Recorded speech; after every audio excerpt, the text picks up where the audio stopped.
আজ শনিবার দুপুরে রাজধানীর হজরত শাহজালাল আন্তর্জাতিক বিমানবন্দরের কার্গো ভিলেজে ভয়াবহ অগ্নিকাণ্ড ঘটে। দুপুর আনুমানিক 2:30 দিকে 8 নম্বর গেটের পাশের আমদানির কার্গো কন্টেনার থেকে ধোঁয়া উঠতে দেখা যায়। মুহূর্তেই আগুন ছড়িয়ে পড়ে একাধিক গুদামে, যেখানে কাপড়, রাসায়নিক যন্ত্রপাতি ও গার্মেন্টস অ্যাক্সেসরিজ মজুদ ছিল।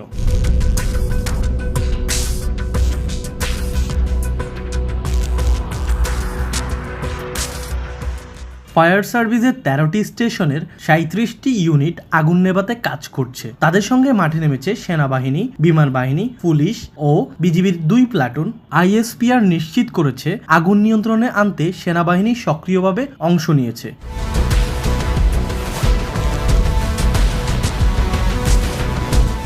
ফায়ার সার্ভিসের মিডিয়া সেল কর্মকর্তা তালহা বিন জসিম জানান, আগুনের খবর পাওয়া যায় দুপুর 2:30। ইউনিট পৌঁছায় 2:50।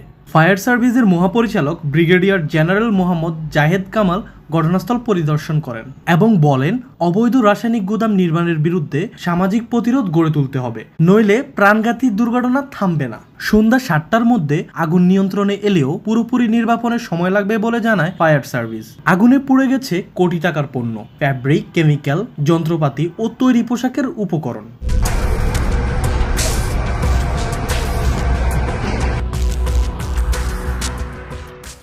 তামিম এক্সপ্রেস লিমিটেডের পরিচালক সুলতান আহমেদ বলেন, আমাদের 2.5 টন গার্মেন্টস সামগ্রী, বোতাম, চেইন, ফ্যাব্রিক সহ সব পুড়ে গেছে, কিছুই অবশিষ্ট নেই। সিএনএফ এজেন্ট রকুন মিয়া জানান, প্রতিদিন কোটি টাকার পণ্য এই কার্গো ভিলেজ দিয়ে আসে। আজকের ক্ষতি বর্ণনাতীত। প্রত্যক্ষদর্শী শ্রমিক বলেন, আগুন শুরু হয় ডেঞ্জারাস গুডস গুদাম থেকে, অর্থাৎ রাসায়নিক পণ্যর সেকশন থেকেই। ফায়ার সার্ভিস কর্মীরা জানিয়েছেন, সবচেয়ে ক্ষতিগ্রস্ত এলাকা হলো বি গেট সংলগ্ন অঞ্চল, যেখানে কেমিক্যাল, কুরিয়ার ও ফেব্রিক গুদাম ছিল। উচ্চ তাপমাত্রা ও বিস্ফোরণের কারণে সেখানে আগুন নেভানো কঠিন হয়ে পড়ে।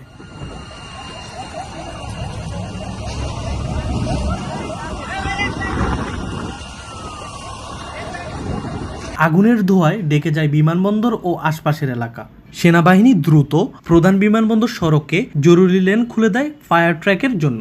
নিরাপত্তার স্বার্থে সব গেট সাময়িকভাবে বন্ধ করে দেওয়া হয়। বিমানবন্দর নির্বাহী পরিচালক মাসুদুল হাসান জানান, আগুনের তীব্রতা ও ধোঁয়ার কারণে সাময়িকভাবে ফ্লাইট অপারেশন স্থগিত করা হয়। ঢাকা থেকে কুয়ালালামপুরগামী বাটিক এয়ার ও মুম্বাইগামী ইন্ডিগো ফ্লাইট ট্যাক্সিওয়েতে আটকা পড়ে। অন্যদিকে ব্যাংকক থেকে আসা ইউএস বাংলা, দিল্লি থেকে ইন্ডিগো, শারজা থেকে এয়ার অ্যারাবিয়া এবং হংকং থেকে ক্যাথে প্যাসিফিক ফ্লাইটগুলো চট্টগ্রাম ও কলকাতায় অবতরণ করে।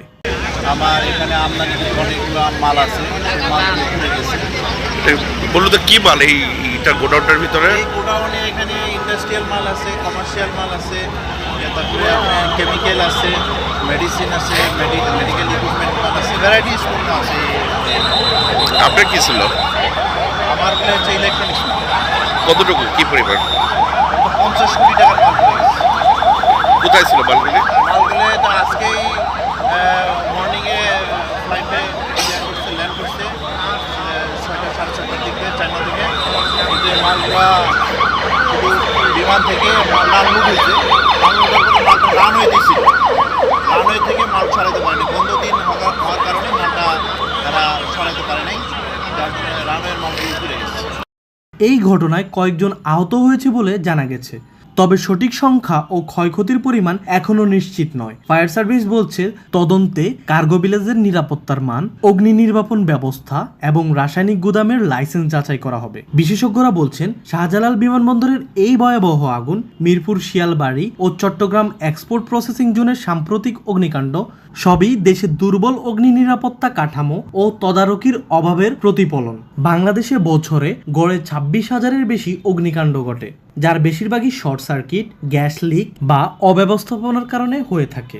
রাত নামার সাথে সাথে ফায়ার সার্ভিস জানায়, সমস্ত বাহিনীর সম্মিলিত প্রচেষ্টায় আগুন এখন নিয়ন্ত্রণে, তবে ভেতরের ধোঁয়া ও তাপ অব্যাহত থাকায় নির্বাপন কাজ চলবে সারা রাত।